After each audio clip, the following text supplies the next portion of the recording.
ओम श्री गणेशाय नमः। मंगलवार का व्रत भगवान हनुमान जी को समर्पित होता है।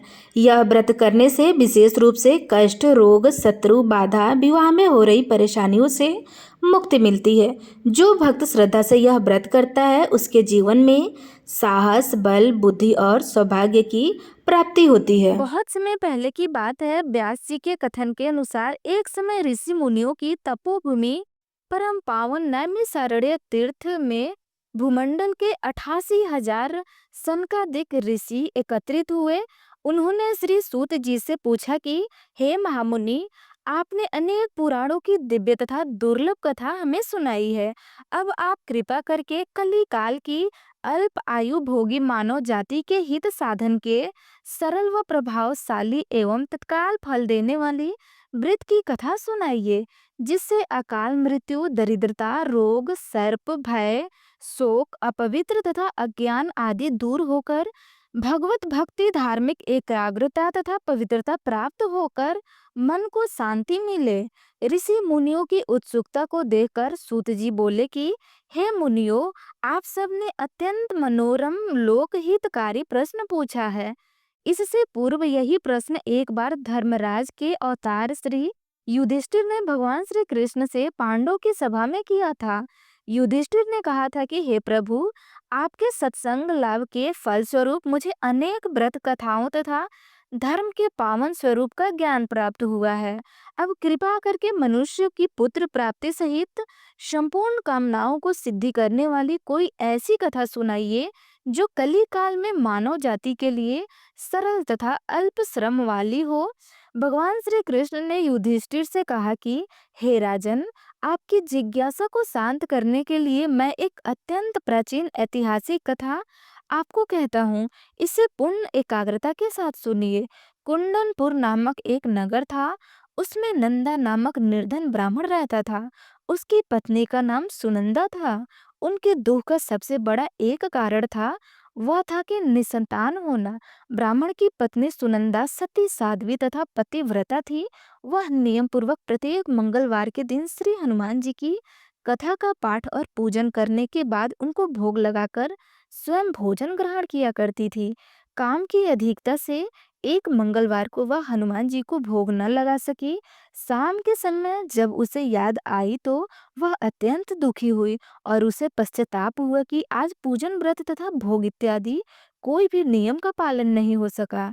अतः उसने भी अन्य जल ग्रहण नहीं किया और अगले मंगलवार को हनुमान जी का व्रत पूजन तथा भोग लगाकर ही अन्य जल ग्रहण करूंगी, ऐसा प्रण करके वह दुखी मन से सो गई। वह प्रतिदिन हनुमान जी की स्मरण कर भोजन बनाकर पति को खिला देती थी, पर स्वयं भोजन नहीं करती थी। इस प्रकार उसने 6 दिन व्यतीत किए, किंतु दुर्बल होने के कारण मंगलवार के दिन वह प्रातःकाल ही मूर्छित होकर गिर पड़ी। उसकी इस निष्ठा और भक्ति भाव से प्रसन्न होकर हनुमान जी उसके सम्मुख प्रकट होकर बोले कि हे सुनंदे, मैं तेरी भक्ति से अत्यंत प्रसन्न हूँ।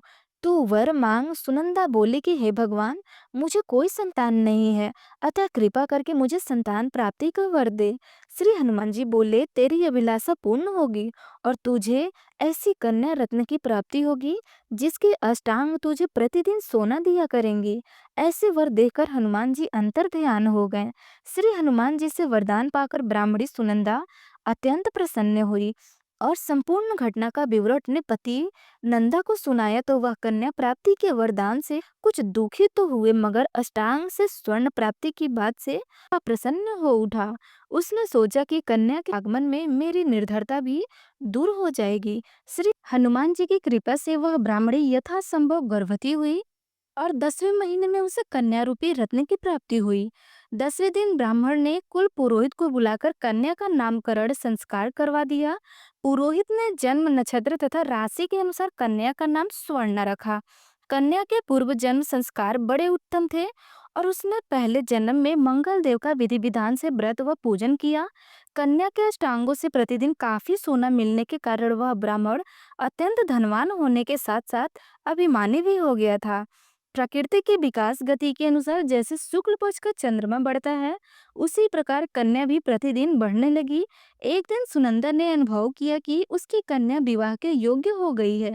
अतः उसने पति से कहा कि किसी किसी योग्य सुंदर वर को देकर अपनी पुत्री सुवर्णा का विवाह करा दीजिए, क्योंकि शास्त्रीय विधान के अनुसार 8 वर्ष की गौरी, 9 वर्ष की रोहिणी तथा 10 वर्ष की कन्या रसावताल मानी गई है।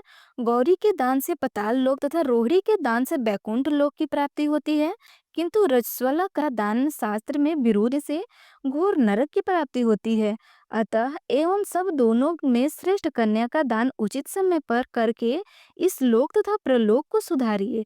पत्नी सुनंदा के शास्त्र सम्मत वचनों को सुनकर द्रव्य के लोभी ब्राह्मण ने कहा, अभी तो स्वर्णा केवल 10 वर्ष की हुई है, तुम व्यर्थ की चिंता कर रही हो। मैंने तो 16 वर्ष तक की कन्याओं के विवाह करवाए हैं, अतः चिंता की कोई बात नहीं है। पत, पति की बात सुनकर के सुनंदा ने कहा कि रसवल्ला कन्या का दर्शन पिता और भाई के लिए निषेध है। रसोला का दर्शन करके नरक और घोर पताल के अधिकारी बनते हैं। अतः स्वर्णा की आयु शास्त्रों के विधान के साथ विवाह के योग्य हो गई है। ऐसा जानकर आप इसका शीघ्र अतिशीघ्र विवाह करा दीजिए। पत्नी के तर्क और आग्रह के आगे नंदा निरुत्तर हो गया। उसने कहा, मैं कल ही से ही उपयुक्त तो वर ढूंढना प्रारंभ कर देता हूँ। मैं स्वयं भी वर ढूंढने के लिए निकलूंगा तथा दूत को भी इस कार्य में लगाऊंगा। दूसरे दिन ही ब्राह्मण ने अपने दूतों को बुलाया। आज्ञा दी, मेरी कन्या के अनूप रूप ही सुंदर कोई वर ढूंढो। अपने स्वामी की आज्ञा प्राप्त कर दूत ने वर ढूंढना प्रारंभ कर दिया। शीघ्र ही उसे एक ब्राह्मण कुमार दक्षिणावर्त में मिल गया। वह सुंदर, योग्य तथा ब्राह्मणत्व के संपन्न था। दूत ने अपने स्वामी को सूचित किया तो नंदा ने जाकर स्वयं ही अपने भावी दामाद का निरीक्षण किया। उसे 100 प्रकार के योग्य पाकर नंदा संतुष्ट हो गया और शीघ्र ही उसने अपनी सुवर्ण संपन्न कन्या का विवाह करा दिया। कन्यादान में नंदा ने 100 प्रकार के धन धान्य दिए। कन्या का विवाह कर पति पत्नी ने अपने को बड़ा सुखी और भाग्यशाली अनुभव किया। किंतु शीघ्र ही नंदा के मन में स्थिति बदले। उसे देर न लगी, सोने के लोभ में वशीभूत होकर वह विचलित हो गया। उसने विचार किया कि कन्या का विवाह मैं कर ही चुका हूँ, कल प्रातःकाल ही अपने पति गृह प्रस्थान करेंगे। इस प्रकार अब मुझे स्वर्ण में अष्टांग से निकलने वाला सोना प्राप्त नहीं होगा। अतः यह स्वर्ण उसके पति अर्थात जमाई सामदेव को प्राप्त होगा। मेरे द्वारा संचित किया हुआ धन कन्या के वस्त्र आभूषणों आदि में व्यय हो गया। शेष बचा हुआ धन भी कुछ समय में खर्च हो जाएगा। निश्चय ही इस कन्या का विवाह करके मैंने बड़ा ही भूल कर दिया है। अब एकमात्र यही उपाय है कि कन्या को किसी प्रकार प्रतिगृह जाने से रोककर अपने ही घर में रखा जाए। इस पर विचार करते करते नंदा रात भर जगता रहा। अंत में उसने धर्म के विरुद्ध एक भयानक निर्णय लिया कि जब कन्या को लेकर सोमदेव अपने घर के लिए प्रस्थान करेगा तो मार्ग में छिपकर उसका वध कर दिया जाएगा और कन्या स्वर्ण को समझा बुझाकर अपने घर ले आऊंगा। विधवा निराश से पुत्री को घर पर रखने के कारण समाज भी मेरी निंदा नहीं करेगी और स्वर्ण से मुझे पहले की तरह नियमित सोना भी प्राप्त होगा। प्रातःकाल शुभ मुहूर्त में विचार कर नंदा और सुनंदा ने जमाता तथा कन्या को धन धान्य से संतुष्ट कर अपने घर के लिए भेज दिया। इधर सोमदेव अपनी पत्नी स्वर्णा को लेकर घर की ओर चल पड़ा और उधर सोने का लोभी मति भ्रष्ट नंदा एक अन्य मार्ग में जाकर जमात सोमदेव की हत्या करने के उद्देश्य में छिप गया। उचित अवसर पाकर गुप्त रूप से पीछा करते हुए नंदा ने अपने जमाता सोमदेव का वध कर दिया और वह लुप्त हो गया। फिर कुछ समय पति के शव के पास विलाप करती हुई पुत्री स्वर्ण के सामने प्रकट होकर बनावटी शोक व्यक्त करते हुए नंदा कहने लगा कि हे पुत्री, लुटेरों ने तेरे पति का वध कर दिया है। अब तू घर चल, वहां पर ही रहकर अपने शेष जीवन को व्यतीत करना। भगवान की इच्छा के आगे किसी का कोई वश नहीं चलता है। उसे जो अच्छा लगता है वही करता है। अब तू धैर्य धारण कर, जो भाग्य में लिखा होता है वही होगा। इसमें किसी का कोई दोष नहीं होता है। पिता के कपट नीति पूर्ण वचनों को सुनकर स्वर्णा बोली कि हे पिता, संसार में पति विहीन नारी का जीवन व्यर्थ है। मैं अपने कर्तव्य का पालन करूंगी। माता पिता तथा सास व ससुर के यश को बढ़ाने वाले धर्म का पालन करते हुए अपने पति के साथ मैं सती हो जाऊंगी, परंतु लौटकर घर नहीं आऊंगी। अपनी कन्या सुवर्णा के वाक्यों को सुनकर ब्राह्मण अत्यंत दुखी हुआ। वह विचार करने लगा कि मैंने व्यर्थ ही इसके पति का वध कर दिया है। मेरा धन प्राप्ति का अभिष्ट तो सिद्ध होता दिखाई नहीं पड़ रहा है। इसके विपरीत ब्रह्म हत्या के साथ साथ पुत्री के शरीर त्याग का पाप भी मेरे सिर पर पड़ने वाला है। इस प्रकार विचार का पश्चात करके ग्लानि के वशीभूत होकर नंदा दुखी होकर रोने लगा। विवश होकर सोमेश्वर की चिता बनाई गई।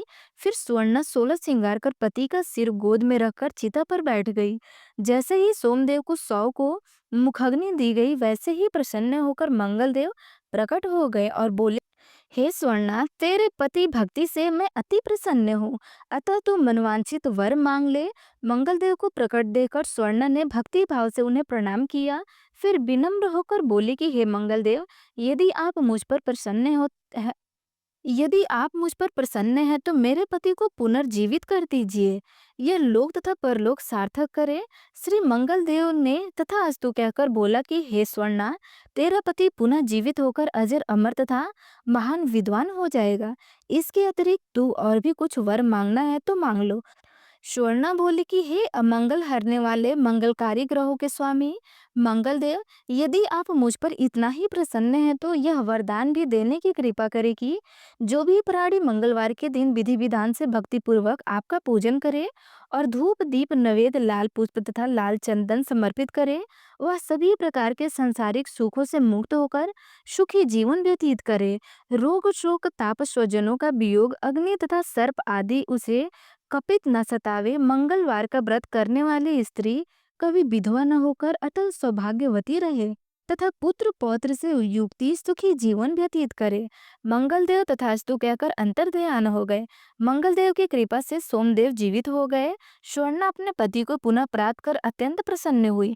तत्पश्चात सभी अमंगलों का नाश करने वाले मंगलदेव का विधि विधान से पूजन व व्रत का पालन करते हुए पति सुखी जीवन व्यतीत करने लगे।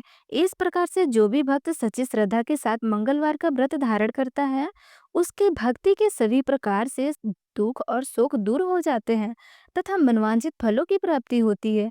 तो प्रेम से बोलिए मंगल देवता की जय, हनुमान जी महाराज की जय। आशा करते हैं आपको हमारी वीडियो अच्छी लगी हो। अच्छी लगी हो तो लाइक कमेंट अवश्य करें।